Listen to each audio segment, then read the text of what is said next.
then they can join us, and then we'll, whatever. Cool. Okay. All So right. now- Good morning, Actually, I'm everyone. going to introduce Mal later. Mal, take it away. All right. Good morning, everyone, wherever you are, whatever time it is, whatever you're feeling. Let's just feel a little connected to one another by just taking 2 or 3, let's make it 3 because 3s are great, deep breaths. So just breathe in and hold for 3-4 seconds and slowly release. Let's do another one. Breathe in any pace you want to take. Just slowly release. Whether it feels better to breathe out your nose or your mouth, whatever feels right. And one more.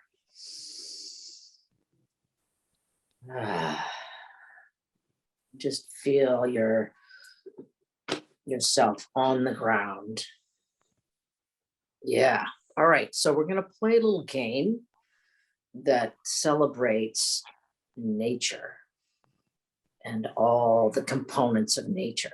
So I'm going to suggest something and just embody that in your whole body and however that feels to you. Okay. So I'm going to just start. The first one is a swaying sunflower.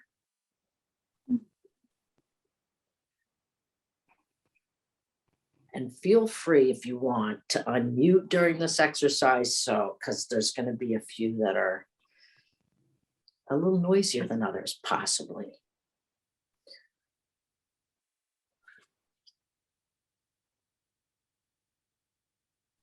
How about a curious clownfish?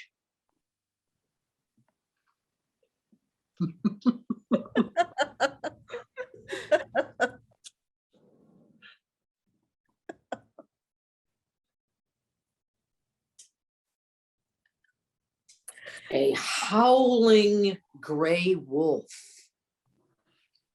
Oh.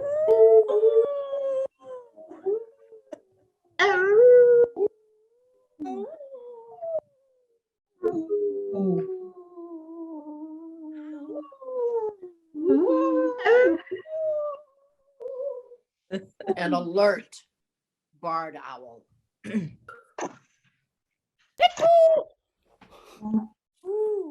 Ooh. Ooh. Ooh.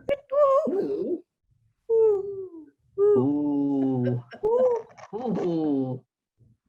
One more. A fresh spring rain.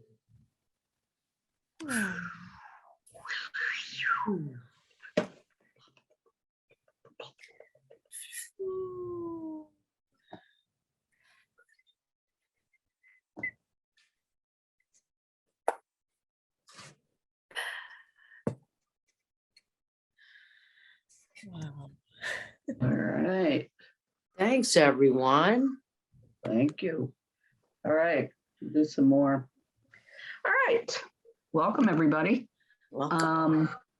I'm really happy to see you. We're now in the second of our first member gatherings of the Reimagining Dementia Coalition for 2022. We have made it into 2022. Woohoo! These are no small things. So, and it's also the first meeting we've had, a gathering we've had since we launched the Let's Reimagine campaign. I love these gatherings. Last night was wonderful, and I have no doubt this will be very different, but no less inspiring. I just love bringing all different kinds of people together to see what we can create together, whatever that is. We're about 18 months old.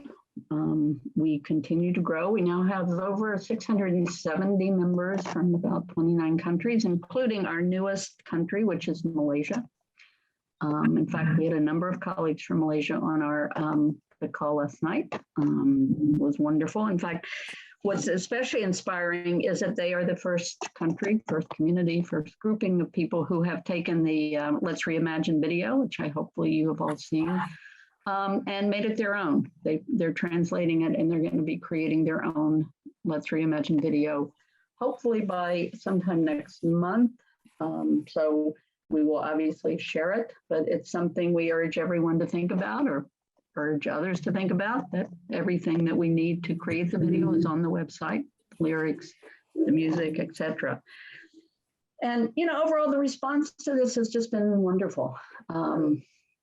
Some people were here last night, so if you want to, I said this last night too, so you can take a nap while I'm reviewing this. But, we have, really, I would guess we've reached tens of thousands of people, just knowing the scope of the reach. And again, all I would say is let's keep it going, because as you all know, anything, well, it's so funny. I just channeled my mom. My mom always used to say, if something is worth doing, it's worth doing well, which always drove me crazy, because I suppose it's true, but it still always drove me crazy. However, if something's worth doing, it's worth continuing to do it again and continue to build on it. So at a minimum, I'll give that nod to my mom. And we've also contributed, and coalition members have participated in dozens of podcast and media interviews. And if you haven't had a chance, go on our website, reimaginingdementia.com, and check them out. They're fascinating conversations and very, very interesting people, some of whom are with us today. And just, I think there's a lot on there. So please check it out when you have a moment. But one of the podcasts featured Robin Gurton, who's here with us, one of our steering committee members, Pia Contos, who's a founding member and steering committee member, and Wally Cox, who is a founding member and a steering committee member. And I thought that, I was listening to the podcast, which was wonderful. And again, I urge you all to. But I thought I just was struck by something Wally said about the coalition, which I thought it would be wonderful to share. So, and our magnificent VJ, Mary Kate, big shout out to. Why don't we play that section? It's a couple of minutes from, and this is Wally Cox, who lives with dementia, had to say about us. It's easy to sit and think, I can't be part of this. It's easy to dismiss these kinds of things and say, this isn't who I am. Nothing could be further than where I am today and where I was 6 years ago. I never saw this as a role for me, okay? And I think that, when you look at people who are diagnosed and they come in to this kind of what seems like a nightmare at first, and then you find out that it also, there's a lot of joy that can be found and had. And we want people to come in and feel comfortable. Your story is important to the quilting and framework of who we all are. And when the song starts, it talks about the trees in the forest, which I think that was Robin that brought that to the song. But, I think about when you go into I live in the redwoods, and you go up in these giant redwood forests, and there's huge standing trees, there's old trees that fell over that are creating growth for new trees. There's this melange of all kinds of colors and growths and bent over and majestic, but it forms this beautiful, beautiful picture. And that's what we need. We need the voices of those who are going through these things. We need you to share your heart and soul. We need the care providers to talk about what they're going through. We need the doctors and the healthcare professionals that are facing, their own internal struggles when they have to tell somebody, whether it's cancer or whatever else, that there's no hope left, and how horrifying that is. But on the other hand, how much grace there is in that particular moment when they share that with somebody, what a difference they can make in whatever amount of life's left, and how they share that story and how they personalize this communication with somebody and let them know that there's still hope, there's still faith, there's still love, there's still beauty, there's still awe. And so when I look at Reimagining Dementia, I see a group, and I've given this example before, but now I don't want to be on the front porch talking to you or in the living room talking to you. I want you to come into the kitchen and let's sit down and drink some coffee and talk about our lives. and our goals. And there's still a lot you can do.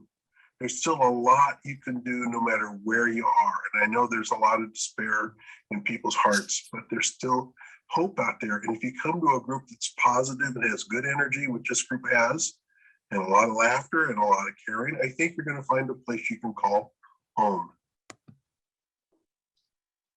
Thank you. Yes, bravo. I mean, I don't know. I love Wally a lot, and I think, and I love that.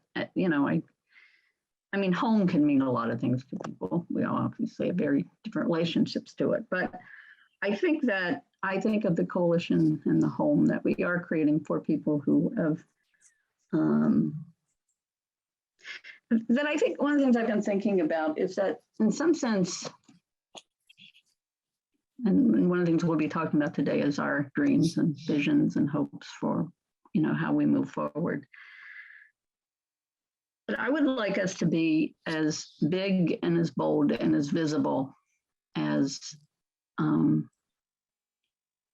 those who are engaged in, if you will, more traditional approaches to dementia and dementia care and policies. I think that if you're going to offer people a genuine alternative and someplace radically new to go, they need to be able to see you and believe in you. And think that, yes, if we go there,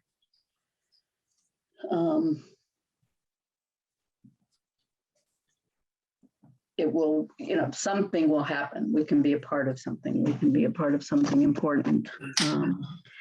So in a way, in one of our, I was talking to one of our members who is, you know, runs a family foundation. And one of the things he was saying is that he called us, in which I was very touched by, you know, that he loves the coalition and, you know, said that, you know, he felt that we were an important hub for creativity and innovation. And I like that notion of just kind of being the place where if you want to do something radically different, if you want to go beyond what's considered acceptable or the norm, and if you want to seriously challenge and upend a lot of the assumptions that are made, well, about many things in life, including dementia, then this is one place you can come and get the full support to do just that. So this is just, and I think it's important, particularly important, because I don't know about you, but this is a tough world to live in right now. It's just, and I think it's full of, it's both, and it's really, for me, it's like how do you find the balance between living in enormous beauty and enormous just despair and destruction? Like and both are true. And we as human beings are capable of both, as we're seeing. But I think both are here. And I don't think particularly helpful to either view it as, well, it's really one or the other. And I think that, you know, it's messy, it's daunting, and who knows, we don't know what's going to happen. But I think it's important to continue, because otherwise I think people have it's very easy to become overwhelmed and feel hopeless or paralyzed and just want to retreat into smaller and smaller places. And my personal view is it's a moment where we actually need to collectively, if you will, go bigger. And that might be go against every bone in our body. Like, it's easy to want to go, and there's days I don't even want to get out of bed. So I love that, you know, we're here. And if we do that, I think that, and, you know, it's funny, I was listening to that in the interview just before Wally talks, Pia talks about, you know, how much she believes that it's important that the coalition is allowing people to create new possibilities, or to even see new possibilities. Because if you can't see something, you can't imagine it. And it's hard to believe that something else new could happen. So I think that this is what we're creating and coming together to do is, you know, I think it's giving hope and inspiring folks, and at least allowing people to say, yes, something else is possible. And the other thing that this gentleman who I was talking to said, which I thought was a very high compliment, is he said he thought the coalition was a wonderful like combination of wonderfully goofy and incredibly accomplished. And in my mind, in my life, if I could achieve that balance all the time, I would be happy. Because I think we were talking a little bit before everyone got on about, and I guess Shruti was saying she loved how we don't take ourselves that seriously. And again, I'm all for appropriate seriousness, but for the most part, I also think the kind of seriousness that we've been taught to do has gotten us into a lot of trouble.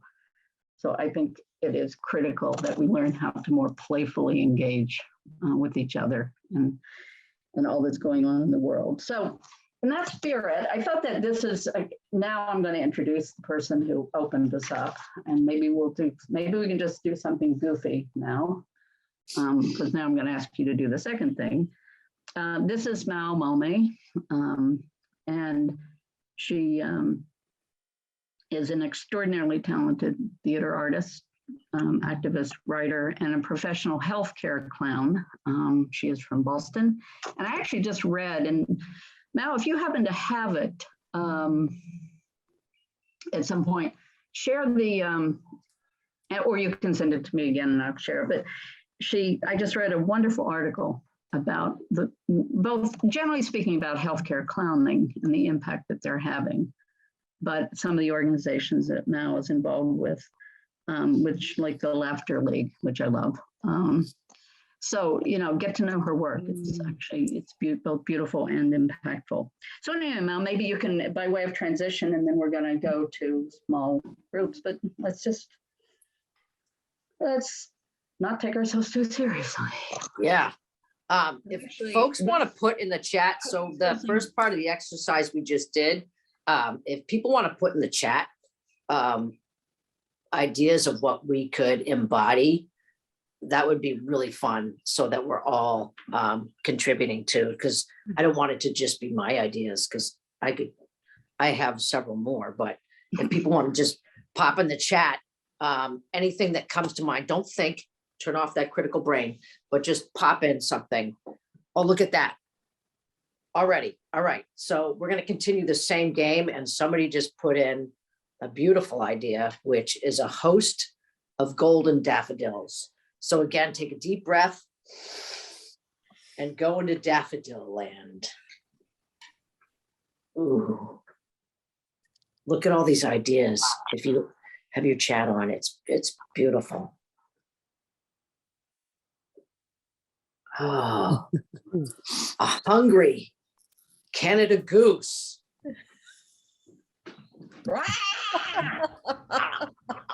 Oh, come on, Canadians, show us what your geese sound like. You got to unmute. Yeah, definitely unmute. Oh, that's a beautiful goose. I think I'm doing a whiny Canadian goose. A playful puppy.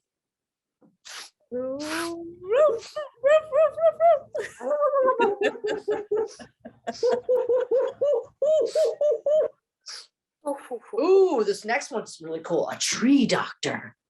Ah. Mm.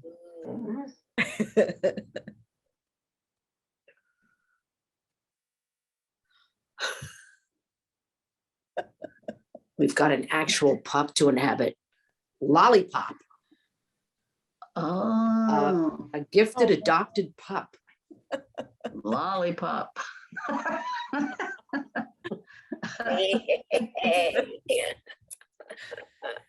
I'm being a literalist. All right, let's close it out. Close it out, everyone. The last one, we'll just do the last one. Swaying Puppies. field of swaying in a red field. Poppies swaying in a red field. Oh, Our yeah. last one.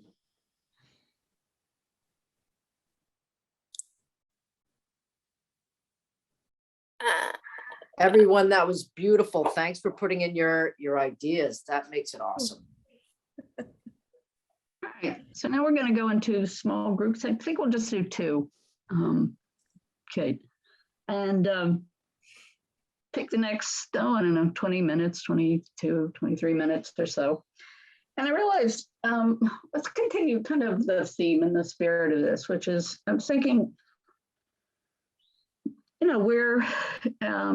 think that the coalition is, we're here. We've established that we're here. And I think that whereas the Let's Reimagine campaign is by no way completed, I think we are in many more, but we're just broadening our conversation and are meeting many more people around the world who are interested in working with us in possible collaborations. And how can we use our kind of and leverage what we've created together to support so many conversations and projects, and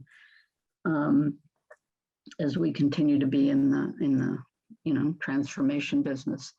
And amongst other things, we're looking ahead. It has been proposed. We're not, nothing has been decided yet, but we are looking seriously at working with folks around doing some kind of big international event in September, which would be for International Alzheimer's Day, which obviously all of you will be a part of, continuing to conceptualize, create, and make happen. But for these small groups, so in a way, though, I think we want to continue dreaming and continue looking ahead to kind of how we see ourselves and what the coalition is in a unique position to continue doing. And so I thought that a couple of things, I'm not going to do heavy instructions, but when you go into it, and obviously this is also an opportunity for you all to get to know each other and kind of who you are and your work and how you are reimagining dementia. But I thought that maybe my one suggestion is when you come in together, by way of getting to know each other, say something about yourself that you never say ordinarily in an introduction. And in a way, don't make it work related. And again, it doesn't have to be your deepest, darkest secrets. It's just something about yourself that would be fun or interesting or kind of magical for people to know about you. And then and then however you want to do it, be as creatively as you want in whatever ways creativity means for you. But let's just kind of come together and talk about what is our vision and our dreams? Where would we like the coalition to keep going? And what are we unique? Because this came up in our conversation last night. What are we uniquely positioned to contribute? Because there's a lot of organizations out there. There's a lot of organizations doing wonderful things. So we have no interest in recreating the wheel. In a way, we want to take, again, our collective energy. And from day one, our members have played a very big role in kind of determining where we go, what our values are, what and this will be no less true today. We want to keep shaping our collective future. So let's go. Mary Kate, why don't we do the two groups? Let's do until for about 20 minutes, maybe a little longer. And then we'll come back and just kind of continue the conversation together.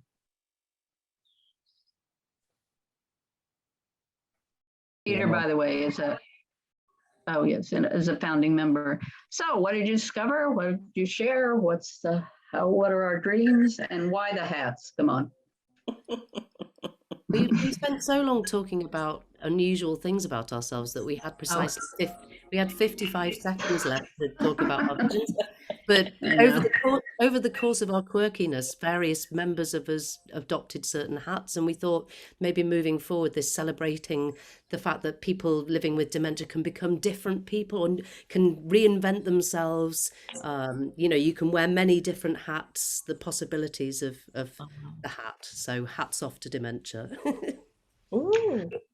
Yes, I agree. And furthermore, I think we all can. Maybe we can all be inspired to. We can be both who we are and who we're not. But I like the hats. It's very, very festive. Well, let's continue the conversation. Even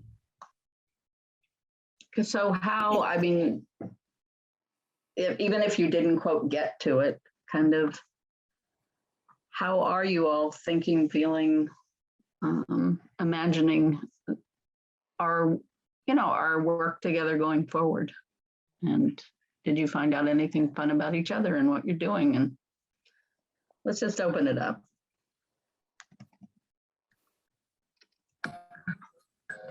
So doctors speak too much, but tree doctors are a little different. We met and got to know Masood quite a bit. Okay. He was in the UK, and it says, Mary, how you found him and introduced him to the group. And that conversation led to a point that some of us are working on, which is, in fact, he even knows some of the British doctors who have been critical of people who have had dementia for a long time and yet continue to speak in the public space. So people begin to wonder whether they have dementia. So I see some head noddings. Masood was nodding that. In fact, he knew one of those doctors, as I said. So I think this issue of how does stigma get created and what happens when doctors make misdiagnoses is a really important topic.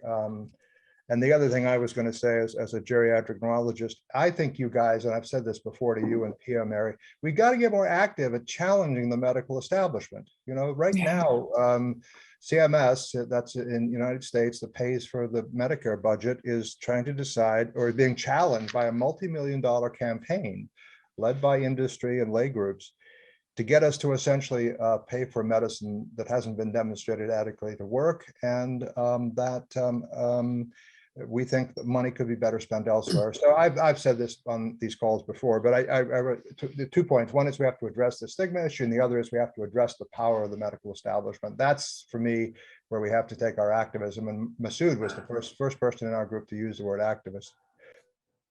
Yeah.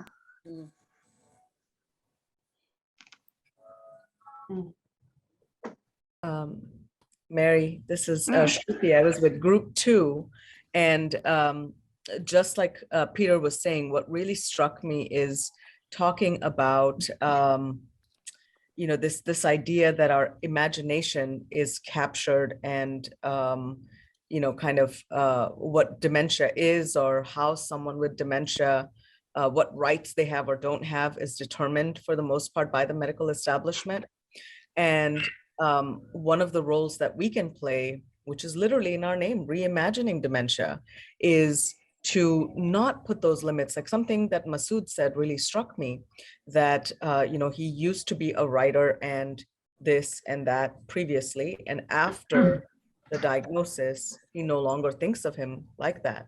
Well, I beg to differ, because I see him and I see those parts of him as still being there, but somehow I think having that label has maybe shifted that somehow in his mind. And he's not the only one. I've met many people who will see who they were previously as almost a different person. And if there is a way for us to take the power from that word away, just because someone is living with a condition like dementia, it does not mean that you're no longer the person you were. In fact, you are that person and much more, whatever else it is that you choose to explore. And that's certainly how I have, approached this work.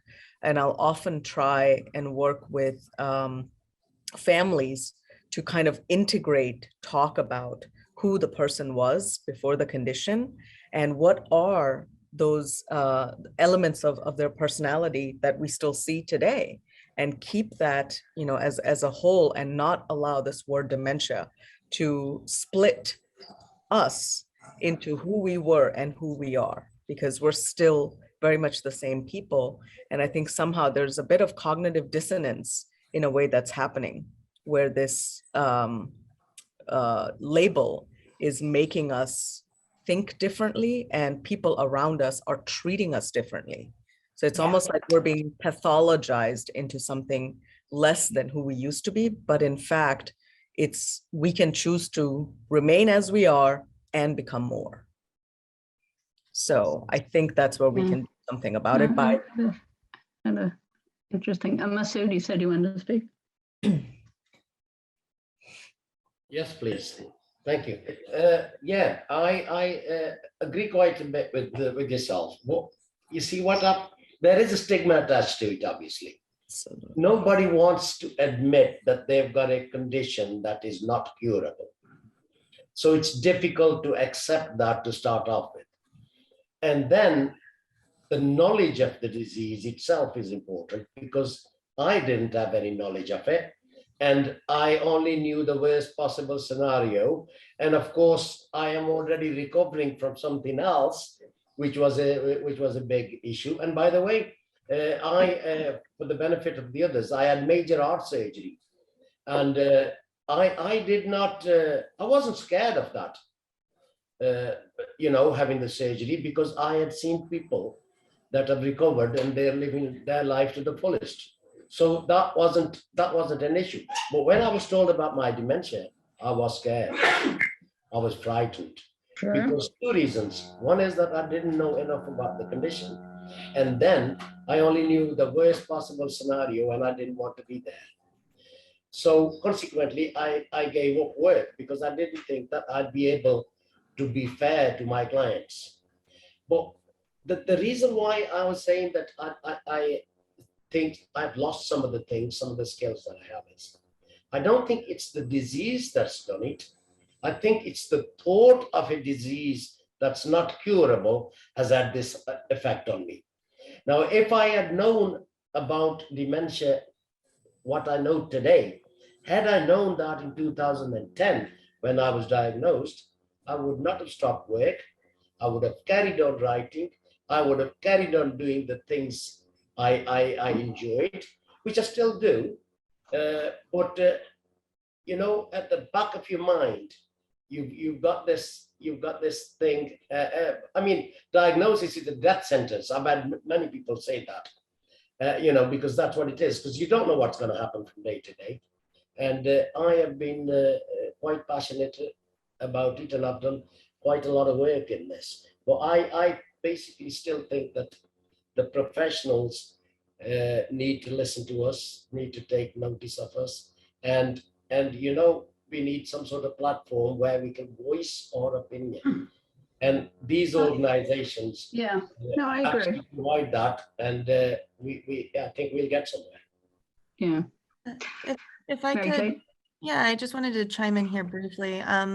So to introduce myself, I'm a PhD candidate in philosophy, and my dissertation is on philosophy is very bad at getting at the lived experience of dementia, and so it's trying to create a space to talk a bit more about what it's like to make meaning in the day-to-day. Getting away from some of what you all have talked about right now, which is like dementia as a difference between selves, right? But just to your point, I don't know if anybody's familiar with the poetry by Kate Swaffer, who's an individual who's been living with dementia, but she identifies what you were just talking about as this quote unquote prescribed disengagement, right? Where people are told, it's time, go home, finish up your projects, get a will in order, and, make sure that you're transitioning away from anything that's going to be, too difficult, right? And she's trying to challenge this notion. So just to give some terminology, this prescribed disengagement is, I think, so much of what this group is trying to challenge, right? And say, no, be engaged, love life, continue doing what you're doing, or do new things, like it, and kind of stay involved. So just offer that. Yeah, that's interesting. I guess I'm wondering, like, one of the things that makes me think, and again, I think I'm as committed to, non-stigmatizing people as possible. But don't you think we do this to each other all the time? I don't know. I meet people all the time and I make assumptions about them. If they're pretty, if they're short, if they're tall, if they're black, if they're white, if they're trans, if they're gay, if they're straight, if they're a professional. I mean, we're an endlessly labeling culture. I meet, within 6 seconds of meeting Robin, assumptions are made. Well, she's this or she's that, or. So I'm not saying that to minimize the impact of the impact on people living with dementia or others. There's there's a continuum. However,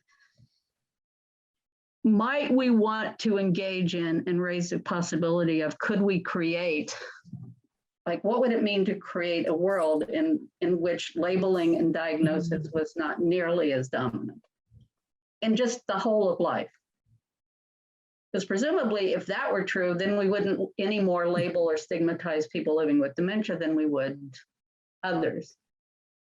But I kind of can't tell if we're saying we really don't want it to happen with people living with dementia, but we can make assumptions about other people or labels, because there's other cases in which we find them helpful. And I'm not saying they're critically, it's just a kind of raising, if you will, kind of a philosophical question, because I think and I'm raising because I think it informs how we might go about doing the kinds of things that people are talking about. There's a lot of crappy things happening, including within the medical world. Right. However, it still raises a question of how can we most creatively engage that on behalf of creating a world in which this doesn't so dominate.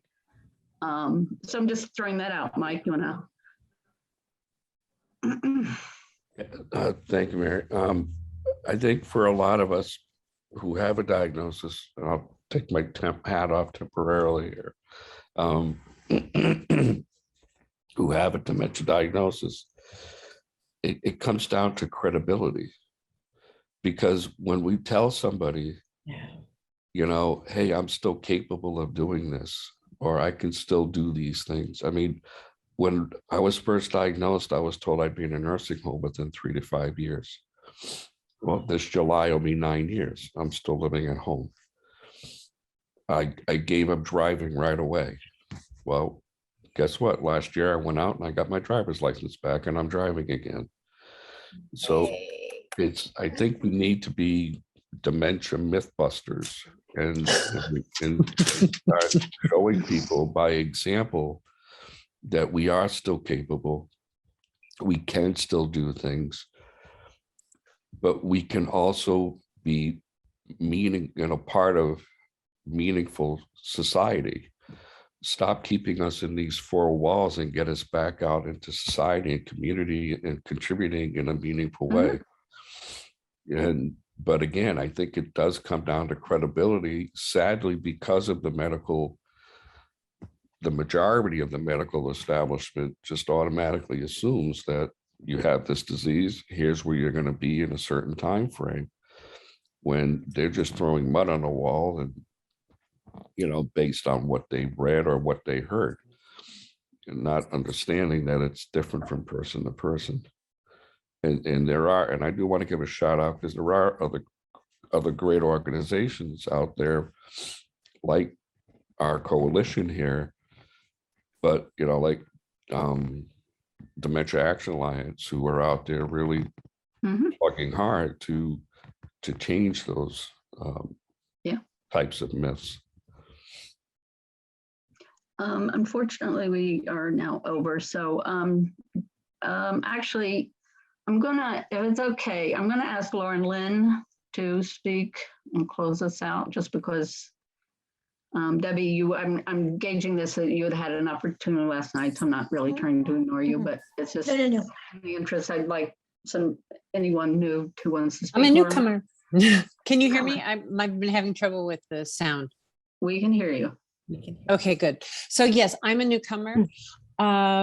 I have many layers of experience and interest in this. I have a 93-year-old mother who's been recently diagnosed with Alzheimer's. And I'm an artist, I'm a writer. I've been an activist in many different realms, especially in the international world. But I really resonate, Mary, with your notion of, you know, addressing both the issue of reimagining dementia and reimagining how we make assumptions about people more generally. And you know, your original question about what are we uniquely positioned to do? I think just in today, hearing from people, the depth and the breadth of experience we bring to this particular condition is is really impressive. And to use that and as an example of how we do make assumptions and how we do stigmatize and how we do judge capability. And to be able to have that wider vision of not only addressing dementia, but addressing all the other ways that we make assumptions about what people can do and who they are. So, bravo. Well, that's a lovely way to close out. Again, an hour is never enough, so we'll keep playing with time. Maybe we need that a little bit more, but for now, let us thank you all. It's what a wonderful way to start a day, and I couldn't imagine any more fun group to do it. Let us dance and play our way out. Mary Kate, you want to bring it up, and we will see you all again. If you want to join us tomorrow, please feel free, but otherwise we will be back in touch. You will be very actively involved in this conversation. Thanks, everyone. Because I'm happy, clap along if you feel like a room without a roof. Because I'm happy, clap along if you feel like happiness is the truth.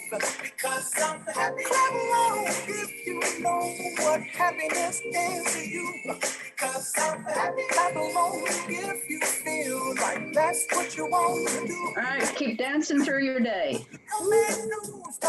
No matter where you are, find a way to get a little dance in and choose one person you're not going to make an assumption about. You, Mary. Bye, everyone. Bye-bye. Thank you. Bye. You don't waste your time. Here's why. Because I'm happy. Clap along if you feel like a room without a roof. Because I'm happy. Clap along. Bye-bye.